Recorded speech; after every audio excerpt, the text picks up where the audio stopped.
n'ab'ekitongole ekivunaanyizibwa ku butonde bw'ensi mu ggwanga National Environment Management Authority bazinzeeko kampuni ey'Ozawulo agambibwa okulukutira mu luzzi lw'abatuuze ku kyalo. Bino nno biri mu ggombolola y'e Nakisunga mu disitulikiti ey'e Mukono era omusasi waffe abirina mu oluvannyuma lw'okulaga eggulire wiiki ewedde n'abatuuze ku byalo 6 balaaja kampuni ya Oil Booster Industries esangibwa mu ggombolola y'e Nakisunga mu Mukono nga bagamba nti Oil nakulukutira mu mazzi g'ekyalo kati olwalira abakungu okuva mu kitongole kya NEMA ekivunaanyizibwa ku butonde bw'ensi babitaddemu engato okukola bali wamu n'amyuka omubaka wa pulezidenti e Mukono Hassan Kasibante. You want to inspect? Yes. Let's go together now. Do you have an interpreter? Sanze wamu bakulira kampuni eno okulikira Gipandya era olubalabye n'amulagira okubalambuza Oil ono babadde agwera mu nzizi z'abantu. Water that is moving out Out of the facility. Bakunyiza mu kubannannyini kampuni eno n'abalagira gye baafuna omutuuze eyabawa ettaka ebayiwa Oil omukadde wabeera bamaze okukozesa era nga batuuseeyo ne bakwata nannyini ttaka nga saako n'omuyindi ono Wasanga wabiwa. Mitwala abili. nalo byakakasizza okupangisa bakampuni okuyiwa nga badde bamu emitwalo 2. bangamba waliwo byekozesa bataagala batakozesa kati nze mba nina wenjuwa embijuwa do bampa sente z'okubijjayo ebyo Pandya n'abanema era nakkiriza nti wabadde obulagajjavu andikamu olukusa okukolera mu kifo ekyo naye nga talina kyataasa. What is the mistake? When it's very heavy rain, things are full. Your septic tank are full. Yes. Some oil is going outside. Abatuuze bongedde okukakasa nga bimazeeko emirembe nga tebakyasula mu nju zaabwe. oba oli emmere Oil guumira n'okolola ekiro kyonna n'okolola nga okolola tolina ssenyiga tolina zomuno munda mwonna amagugu gayo oba evaawo kati NEMA bazze RDC nga bongera okuyamba okumbeera. RDC Kasibante akakasizza nga kampuni eno amateeka. Tusanze omusajja empapula ezimu tazirina ezimukkiriza okopalating akolera mu bumenyi bw'amateeka. Mpewo essibwa wano esobola okufa. Yateereddwa Kabangali atwalibwa ebisika lya nkolo yakusakidde eggulu eno ku Lwabukedde TV. ebyo nga tukyabimya amazzi abasikawutu abegattira mu kibiina ekya Uganda Scouts Association bakonkomalidde ku geeti mu kifo ky'ekaazi. Amagye agakuuma ekifo ekyo bwe gaba ne batuuza ttabamiruka waabwe kumpi mu kkubo wakati ne basaba omuyima waabwe era omukulembeze w'eggwanga lino General Yoweri Kaguta Museveni okuyingira mu nsonga zaabwe okulaba nga bayambibwa. Kauta alibaze mutamiruko nga bakulembeddwamu kamishina w'abajeene Mahoro olukiiko olufuze Sino Patrick n'abala bewunyiza oganira ekifo kya bano bakedde kuva mu bitundu by'eggwanga ebyenjawulo ogende kandiddwa amagye okuyingira munda wadde ate n'ebiwandiiko byonna okuva gye bakkiriza okutuuza tamiruka mu kifo kino. Military police that is here. There must have instructions that we don't go inside. Baleese obutende okuba okumpi n'ekifo ky'ekaazi ne batandika emikulu wakati mu kuyimba. Kyokka lwavuka abalonde binyoose nga abasirikale b'amagye bye batasimbira bafutudde abavubuka ate bakola effujjo.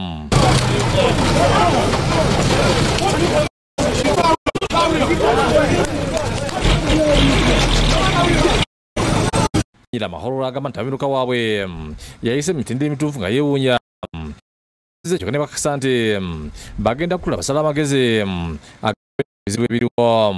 Tuula wano we tuyimiridde tuteese nga bwe tugenda ku handling ya nsonga zituganyisa bagala kumanya bana abantu abali mu kintu kye bagala tusobole okwesootinga tumanye bagamba nti basikaut kyokka bagenda kugubirira amakubo gonna ag'emirimu kulaba nga bira mu nteeko.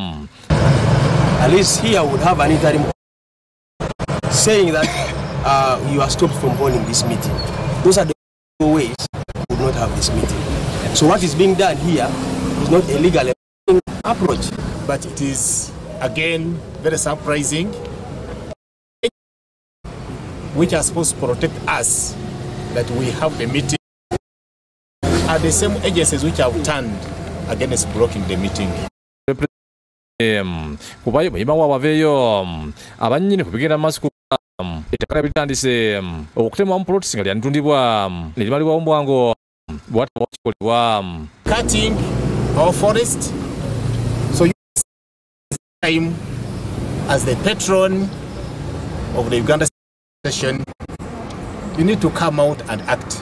Ettaka lino baligabagaba temyemu plotisi. David Sikayombya yakusaka bwe nkutwalako Wakiso polisi ekutte abavubuka omukadde gwe bazizza ku kibanja babadde alenge okulaga ekibanja kino we kiyita bo abakulako bitundu ku ttaka lino balajana olw'ebiragiro ebyaweereddwa omuwabuzi wa president ebyaviiriddeko n'agamu ku mayumba gaabwe okumenyebwa kabikuwe mu bujjuvu.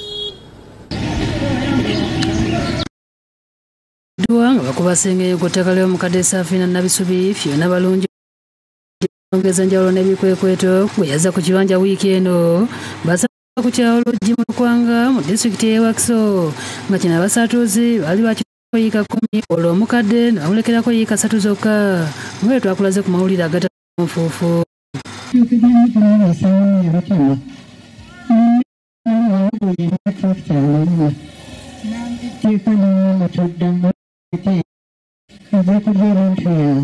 Omuntu w'ekibanja talina kutandikibwa ku kibanja kye.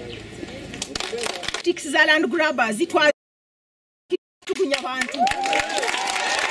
Ng'omukulembeze agamba kuntiisa booti wadde n'okunkanga mu booti. Ennyumba zonna ezibadde ku ttaka lino zambibwa nga Fiona yalagira kyokka Brook Ramadhan Byalubasika omu ku yasigadde yeesansabaga era nga lino yaligulako yiika 4 ewunyiza yeesiddwe balungi nga tebamuwadde wadde ekipapula ekimulagira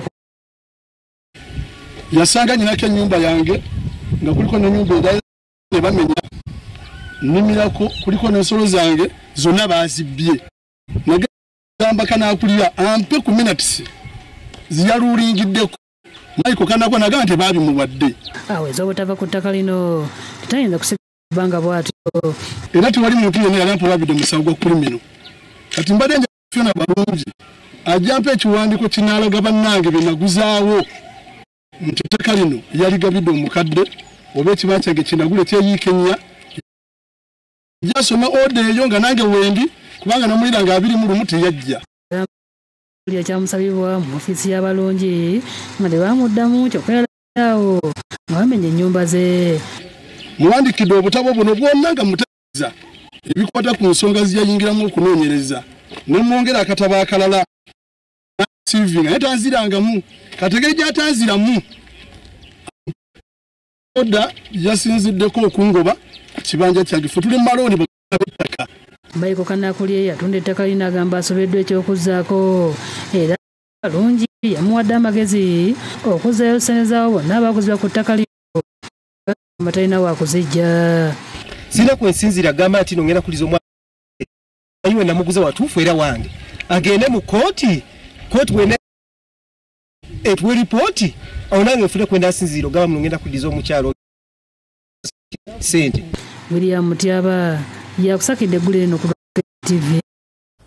Bo abagenda ku kyeyo mu ggwanga erya Iraq gwe balumiriza okubatwalako ensimbi zaabwe ez'akasiimu olwaleero avuddemu omwasi n'abyegaana bw'atyo n'abajuliza okukola bulungi ne banka omwali akawunti zaabwe zaategeezezza nti ko bulungi.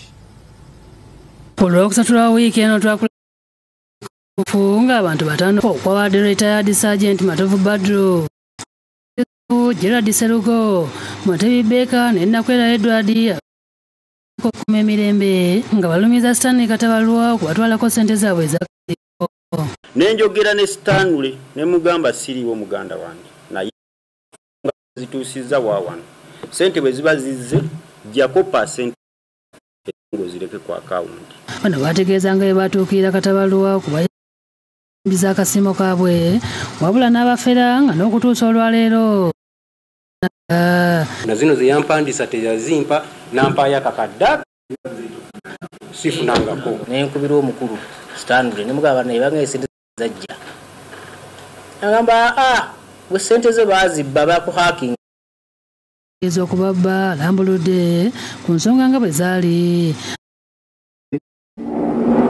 ku gatali konfuufu nga baparedinze abakulu nga babagamba mugambe nti Stanley yali sente zammwe kiri nti nze emirimu gye nkola sikwatana ku sente nga abantu bano bwe waliwo abali emabega okumuwononera erinnya ofuzi okugenda mu maaso era nga waliwo munnabyafuzi aludde nga amwewerera basebo ne banyobo si bituufu ebintu byabafuzi beneesimbyewo nabo baatidde mu kalulu ka NRM engeri akalulu gye bakatozeemu twataddeyo petition asambaza ebyayogeddwa abataano bano nti yetafuna ku ssente okuva eri zaabwe zagenda butereevu ku akawunti zaabwe n'abasaba ne banka omwayisibwa ssente zaabwe. Enkola gye tukola wano ssente zigenda mu banka. Nze ndowooza mu kifo ky'okugenda mu TV okwogera TV simanyi balidde ssente zange bandi badde bagenda mu banka ne bawabira banka eyo ssente gye zikola ki gye zagenda. Ategeeza nti abamu abalabikidde ku mawulire tabalabangako era kunoonyereza okw'enjawulo kugenda mu maaso okuzuula ekituufu. Abamu si bamanyi dinze baparedinge ndowooza nalabeko abantu nga babiri bemanyi bo basatu bemanyiko era poliisi eri mu kubawenja omuntu yenna ssente ze agende ku poliisi omusango gende mu kooti tewali ali waggulu. Jovan Kibirige yakusakidde eggulu eno ku Lwabukedde TV. Emails was hacking. No. Bono. Hakati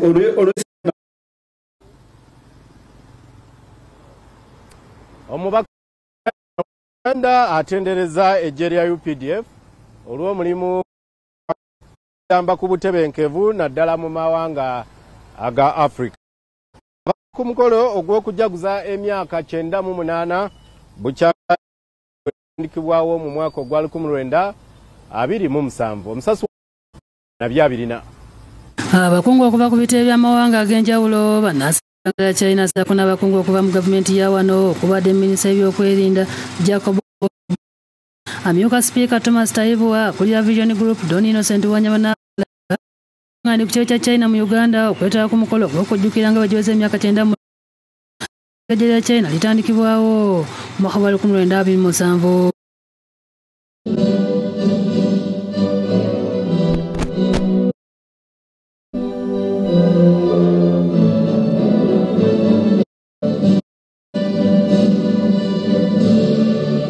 Omukolo gw'emyaka 8 bukyanga eggye lino lirwana ne liwangula ebikola ebyekisibira mu matwalo bw'eggwanga lya Japan ng'olutalo luno balulwana okuva mu 1931 okutuuka mu 1945 mu biseera ebya ssematalo bibiri.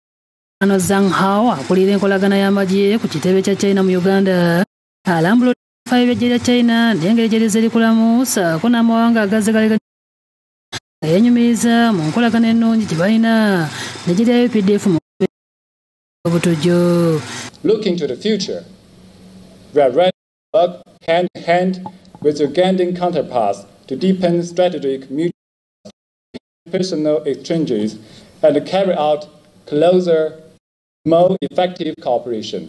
Minister Both asiimye gavumenti ya China olw'okugira ekirowoozo ekya President Museveni okutandikawo kampuni egira UPDF n'ekigendererwa eky'okwongera ku nnyingiza n'entambula y'emirimu okusaako okutandika ab'ofiisa b'eggye UPDF. We shall live to remember for being a trustworthy friend. For example, RC was the first to come forth in reinforcing President His Excellency Yoweri Kaguta Museveni's dream and establishing a self-reliant defense industry.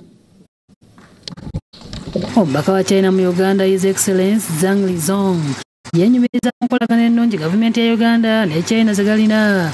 Gyagambye ebala bingi omulina okuba nti lwayita mu nkola ey'okuggyawo emisolo ku byamaguzi ebirimu okugenda e China nga birinnye okutuuka ku bitundu 93. Thanks to this zero tariff treatment, in the first quarter, Uganda's exports to China grew by 93%. Exports showing particularly strong growth, promising to streamline import procedures to encourage more quality Uganda goods market. Wabadde okonaganya amagirasi g'ebyokunywa kabonero okujaguza enkolagana ennungi. Dian Bale Bwanika yakusakidde eggulu eno ku Lwabukedde TV. Gataliko nfuufu golaba ku Bukedde TV. Tuli wano ku Kabaka njagala we tusinzidde okuweereza olunaku olwaleero. Anywe mu kumendo lw'amazzi ate nkomewo tulabe ebiri mu kitundu ekyokubiri tovaawo. Linda ne bino mu Gataliko nfuufu. Bannafe abakutuusaako Sanyuka banana flavor. Akenga akapya ke bayita Sanyuka Paulika kalungi nnyo ate gonna mu Uganda keeyunire. Institute offers a variety of programs to equip the youth with skills and registration is in progress at Wandegea campus and Buambo campus along Bobo Road. Ongoing intake, contact the numbers on the screen. Kabaka agasatu mu ebiri bubuno obukulu bw'ebika mu Buganda yankizo kazitulamule enono kazituwa obwe ekika ky'omu Gataliko nfuufu smoother baby skin with 5 new gentle formulations in all supermarkets near you. Move it baby jelly, all confidence. Mbasaba fenna tube nga tujjumbira ekika kyaffe tujjemu okubeera nti bangi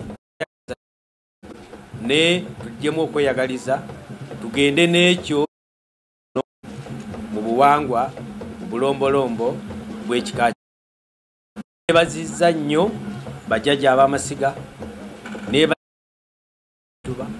bajjajja ab'ennyiriri n'abazzukulu ne baze bannange beekulembera nabo ekika. Omuwandiisi w'ekika jjajja Namungi kumenya buli omu naye mbeebazizza nnyo okujja ne mujja ku Bukedde bannyanike ku mutendera guno ogw'okumanya ekika kyo. Kale nno tweyanziza nsigadde omulongo Katolutuuma Katikkiro Takambaziira era Katikkiro w'ekika kino mu nnyonyi yonna.